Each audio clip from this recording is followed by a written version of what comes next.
kasih Bunda atas pertanyaannya. Para Bunda rahimani wa rahimakumullah, korbannya Rasulullah SAW itu dengan 2 domba. Rasulullah berkorban dengan 2 domba. Satu diniatkan untuk diri dan keluarga, dan termasuk keluarga itu keluarga yang masih hidup dan keluarga yang sudah meninggal, semuanya masuk dapat pahala dari korban tersebut. Domba yang kedua itu Rasulullah niatkan untuk umatnya yang tidak mampu berkorban. Ini menjawab, dari keluarga Rasulullah yang sudah meninggal ada banyak ya. Khadijah misalnya, istri Nabi Khadijah, kemudian putra-putrinya juga sudah banyak yang meninggal. Tapi Rasulullah tidak pernah meniatkan korban langsung untuk yang sudah meninggal, tidak pernah. Kambing ini untuk Khadijah, ya, kambing atau domba yang ini untuk misalnya Zainab, ya, untuk anak saya Ibrahim, Abdullah. Rasulullah tidak pernah mengkhususkan. Artinya apa? Kita berkorban dengan kita niatkan, ya, kita niatkan untuk yang sudah meninggal secara hukum boleh, tapi seperti itu tidak disunahkan. Dari bolehnya boleh, karena itu kebaikan. Berkorban niatnya untuk ibu saya, berkorban niatnya untuk bapak saya, boleh, tapi tidak disunahkan. Kenapa? Rasulullah tidak pernah mengerjakannya. Justru yang Rasulullah kerjakan itu niatnya berkorban untuk diri dan keluarga. Siapa itu keluarga? Ya istri, anak-anak, ya, termasuk mungkin kedua orang tua, termasuk yang sudah meninggal, ya, siapa yang sudah meninggal, suami atau istri atau anak ada yang meninggal, maka semuanya dapat pahala dari korban tersebut karena niat kita untuk diri dan keluarga. Ini yang Rasulullah contohkan ya para bunda. Kecuali kalau yang meninggal itu bernazar untuk berkorban, ya maka nazar kita tunaikan. Atau yang meninggal itu pernah wasiat, nanti saya kalau meninggal tolong ya korban untuk saya, misalnya ada wasiat, nah kita kerjakan karena wasiat.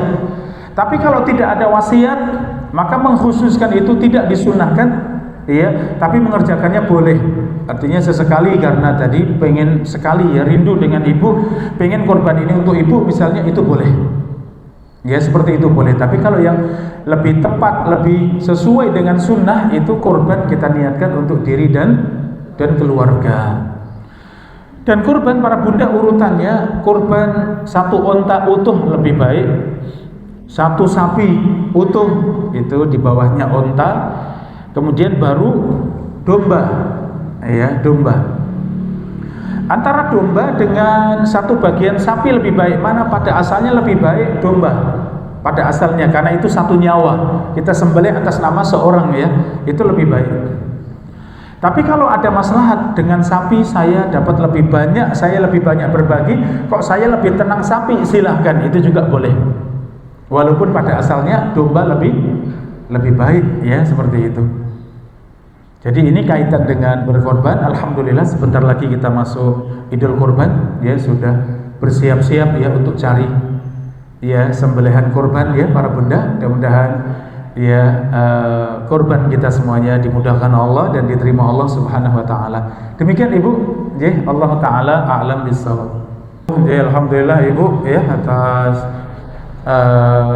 apa yang Ibu sampaikan tadi ya, banyak ya memberikan inspirasi buat kita, motivasi ya, memang merawat orang tua, termasuknya mertua ya, merawat mertua. Kadang kadang menantu ya malah lebih bisa ya, kadang lebih bisa daripada anak sendiri ya. Kadang anak sendiri malah masih canggung, kaku ya, tapi kalau menantu karena sudah terbiasa di keluarga, akhirnya satset malah bisa merawat orang tua ya. Ini juga luar biasa. Jadi sisi yang kita ambil tadi bahwa benar ya, kalau kita sebagai anak, bahkan menantu saja ya, kalau kita itu baik dan terus baik, alhamdulillah itu menjadi sebab hidayah. menjadi sebab hidayah. Dan tadi ibu ceritakan tadi ya, ibu dalam keadaan sudah masuk Islam ya, kemudian bapak mertua juga akhirnya juga masuk Islam, alhamdulillah ya. Sisi yang ditanyakan tadi, merawat ya bapak tadi dengan sudah tidak mampu sehingga memandikan ya, kemudian ini merawatnya, bagaimana yang seperti itu? Pada asalnya aurat tetap aurat ya, tetap aurat. Tapi keadaan mendesak yang demikian semampu kita untuk kita tutup ya, semampu kita. Contoh mengurus jenazah, itu mengurus jenazah kalau kita memegang ya kemaluan dan sekitarnya itu dengan tangan kiri, dan tangan kiri dibalut dengan kain yang tebal. Ya, kalau sekedar kaos tangan itu masih terasa ya ketika memegang, tapi kalau tebal itu sudah nggak ada rasanya. Nah seperti itu kita, jadi memegangnya kita bersihkan, kita sentor dengan air, kita bersihkan dengan halus lembut, tapi di tangan sudah tebal sehingga tidak terasa. Dalam keadaan itu kain kita taruh di atasnya biar tidak melihat aurat langsung ya. Itu tata cara dalam memandikan jenazah ya, memandikan jenazah yang itu tentu aurat ya, kita tidak boleh melihatnya, tidak boleh menyentuhnya, tapi dengan pelapis yang tebal tadi syariat mengajarkan demikian. Maka kalau kita dengan orang tua dan itu bukan mahram kita sebagai menantu ya, bagaimana merawatnya semampunya untuk aurat kita tutup ya.